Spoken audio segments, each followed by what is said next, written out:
Liwana at parokya ni San Agustin. Ang prosesyon ng 20 misteryo.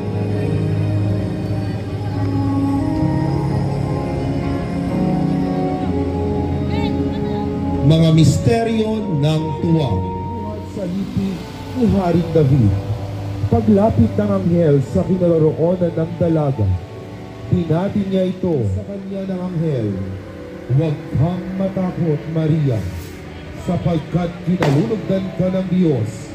Dalaga ni Ginang Amelia Faustino at pamilya.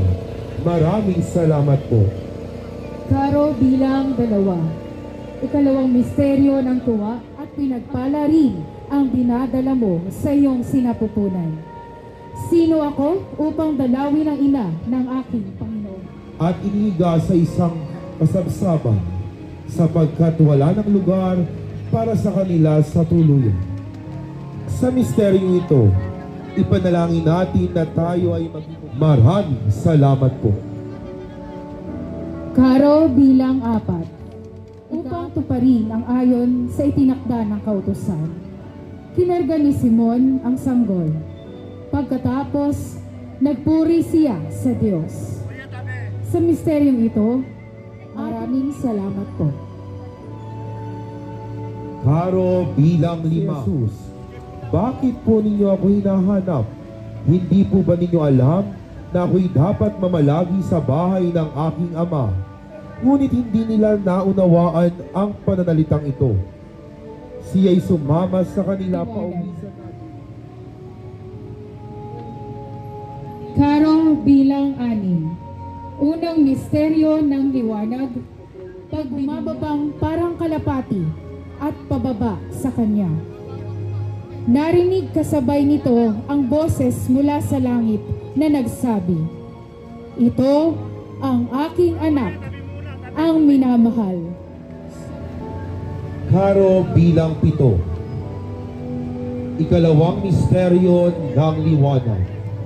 Ang unang himala ni Jesus sa kasalan sa Kana. At nang magkulang ng alak, si Maria, ang ina ni Jesus, ay nagsabi sa kanya, "Wala silang alak." At sinabi sa kanya ni Jesus, "Babae, anong pakialam ko sa iyo?"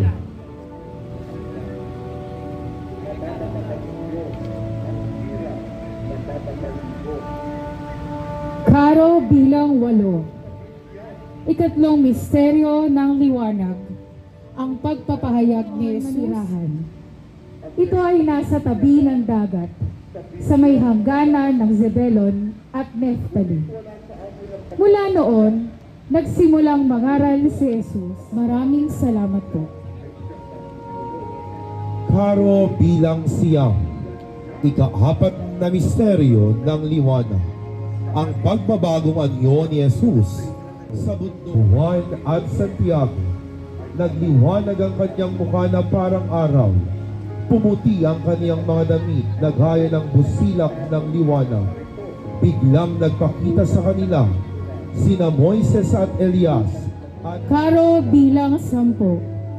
Ikalawang misteryo ng liwanag, ang pagtatatag ni Jesus ng banal na Eucharistia. Kinuha ni Jesus ang tinapay. Pinagpala niya ito, pinagputol-putol, at ibinigay sa kanyang mga alagad. mga misteryo ng hapis. Karo bilang 11. Matapos ang kanilang hapunan, pumunta si Jesus sa di kalayuan at nagpatira pa siya at nanalangin. Sinabi niya, "Aking Ama, kung maaari, lumampas nawa sa akin ang sarong ito." Gayunman, 12. Ikalawang misteryo ng hapis. Ang paghampas kay Jesus nagnaga at ang mga tao ay nagsimula ng magkagulo. Nagpakuha siya ng tubig at naghugas ng kamay sa harap ng napakaraming tao. Sinabi niya, Karo bilang 13. Ikatlong misteryo ng hapis, ang pagpuputong ng koronang tinik kay Jesus. Hinubaran nila si Jesus at inilagay sa kanyang ulo. Isang tangkay ng tambo ang inilagay sa kanyang kanang kamay. Lumuhod sila sa harap ni Jesus at siya ay kinutya. Sinabi nila, "Mabuhay ang hari ng mga..." Karo bilang 14. Ika-4 na misteryo ng hapis, ang pagpasa ng... Matapos ibigay sa mga tao, lumabas si Jesus, napasan ang kaniyang krus. Patungo sila sa dakong tinatawag na pook ng bungo, Golgotha sa wikang Hebreo. Upang doon ay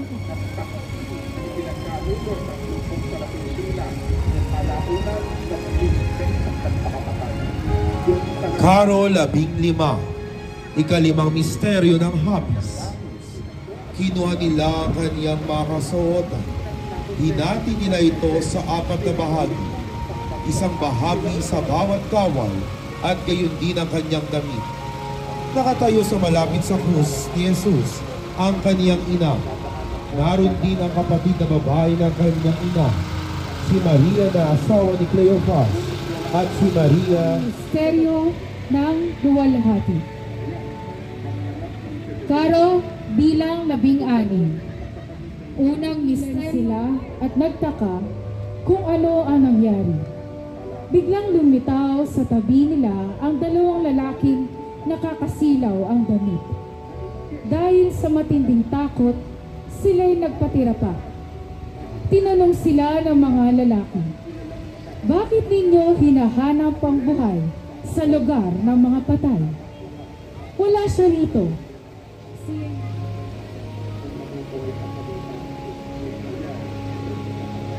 Karo 17, ika-2 misteryo ng luwalhati. Ang pag-akyat sa langit ni Jesus. Alagad ay nakatingin sa kanya at natakpan siya ng ulap. Sila'y nakatitig sa langit habang siya'y naakyat sa langit.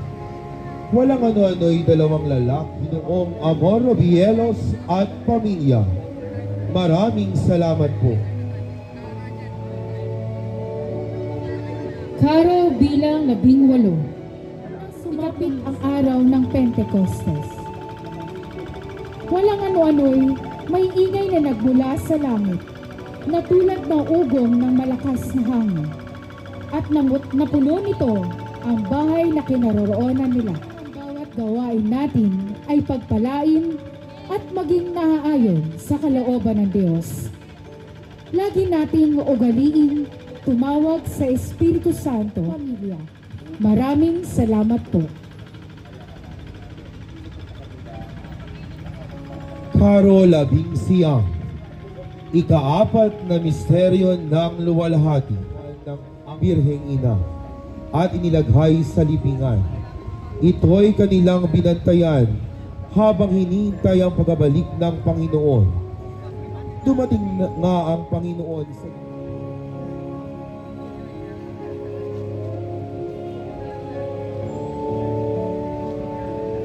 Karo bilang 20.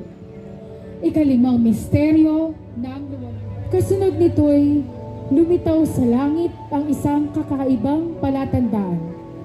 Isang babaeng nadaramtan ng araw at nakatuntong sa buwan. Ang ulo niya'y may koronang binubuo ng 12 bituin.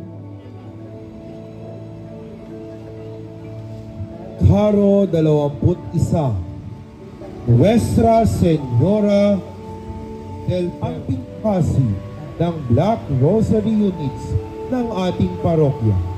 Sa larawang ito ay makikita natin si Maria at ang batang si Jesus na animoy patakbong nagpakalong sa kanyang naipapakita sa pamagitan ng isang sandalyas na nalalagay. Karo bilang 22. Santa Catalina de Siena ay ipinanganak noong 1347. Sa kabila ng pagnanais sa kanyang magulang na siya ay ipakasal, ipinanatili niya ang kanyang pagkabirhen na pamilya Hapitana. Maraming salamat po. sa isang misyong diplomatiko upang labanan ang mga maling aral at masamang epekto ng pamilya. Maraming salamat po. Carol bilang 24. San Jose ang naging ama ni Jesus sa lupa. Isang mabuti at matuwid na tao mula sa lipi ni David. Isang karpinterong namana ni Kristo, pamilya ng yumaong si Ginoong George Alan Tenco. Maraming salamat po.